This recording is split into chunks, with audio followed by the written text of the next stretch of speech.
All right, let's get right into it. Today, we're going to pull back the curtain on the biblical world to look at this hidden structure, an unseen realm that once you see it, I promise, some of the Bible's weirdest and most confusing parts just suddenly start to make sense. It's pretty amazing. You know that feeling, right? You're reading the Bible, everything's going fine, and then you hit a verse that just makes you stop and go, huh, that's weird. You know, stories about supernatural beings fighting each other, or God talking to some mysterious us, or these spiritual princes of different countries. What if I told you that all those strange passages, all those oddities aren't random at all? What if they're all connected by one single powerful idea? Okay, let's start right at the beginning. I mean, the very beginning. Genesis 1. God is creating humanity, and then he says this, "Let us make humankind in our image." I mean, for centuries, people have asked the obvious question. Who is the us? Who is our? Who is God talking to? So the most common answers you hear today are, well, maybe he's talking to the other members of the Trinity, or maybe it's the royal we, like a king saying we are not amused. And those sound plausible, but when you look at the original Hebrew and what people actually believed back then, those explanations just don't quite fit.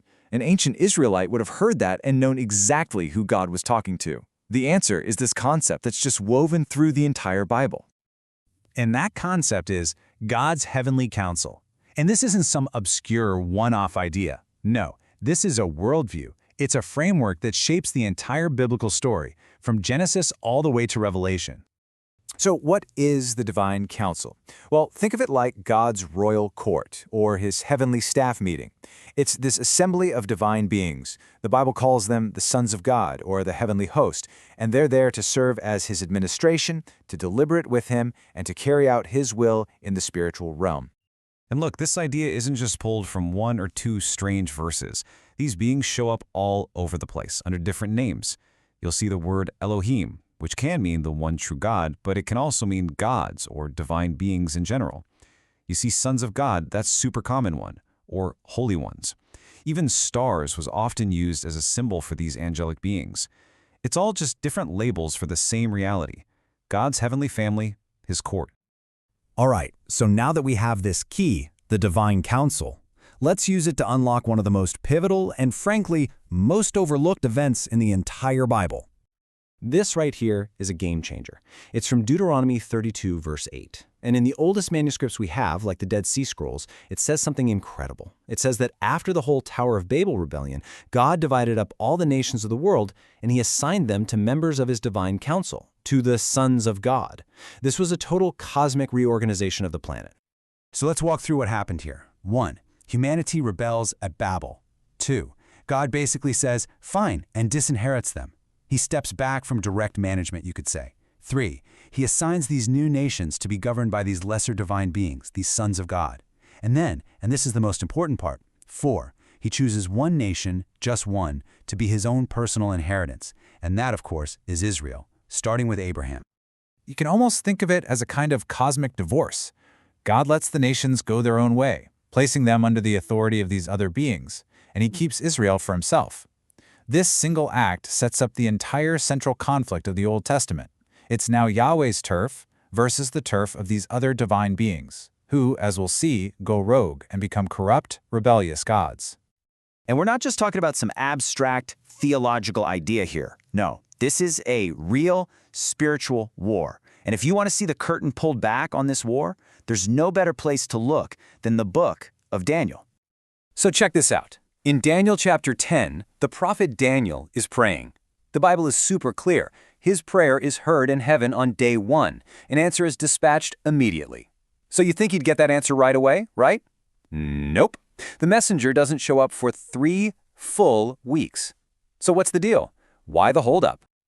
This is where it gets crazy. The timeline shows us exactly what happened. Day 1, the messenger is sent. But for the next 21 days, he is literally blocked, intercepted by a hostile spiritual being the Bible calls the Prince of Persia. He can't get through. It's a stalemate until day 21, when the archangel Michael, one of the top guys, shows up for backup and helps him break the blockade. And the messenger says it himself. The prince of the kingdom of Persia withstood me 21 days. Now, let's be clear. This prince isn't a human king. This is one of those rebellious sons of God from Deuteronomy 32, the one assigned to the territory of Persia. And he's fighting a literal cosmic turf war, trying to stop God's message from getting through. We're getting a direct peek behind the curtain at this war in the heavenlies. So once you see this, once you grasp this idea of the divine council and these rebellious sons of God ruling over the nations, your whole map of the biblical world just changes. It all gets redrawn. And suddenly, all the dots just connect. That us in Genesis, that's God talking to his council. The Tower of Babel and the nations in Deuteronomy, that's God assigning territories to these beings who then went bad. The Prince of Persia in Daniel, that's one of those same beings, now in open war. And then, fast forward to the New Testament. When the Apostle Paul talks about our fight not being against flesh and blood, but against principalities, powers, and spiritual forces of evil in the heavenly places, he's not just using fancy language. He is talking about these same exact beings. You see, it's not just a bunch of random, weird stories. It's one coherent framework. It's the lens the biblical authors themselves were using.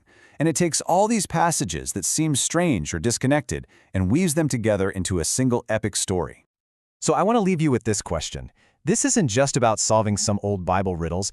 It's about seeing the world the way the biblical writers saw it. So, how does it change things for you? How does knowing there's this hidden spiritual map of cosmic war and allegiances right underneath the stories you thought you knew so well, how does that change the way you read them?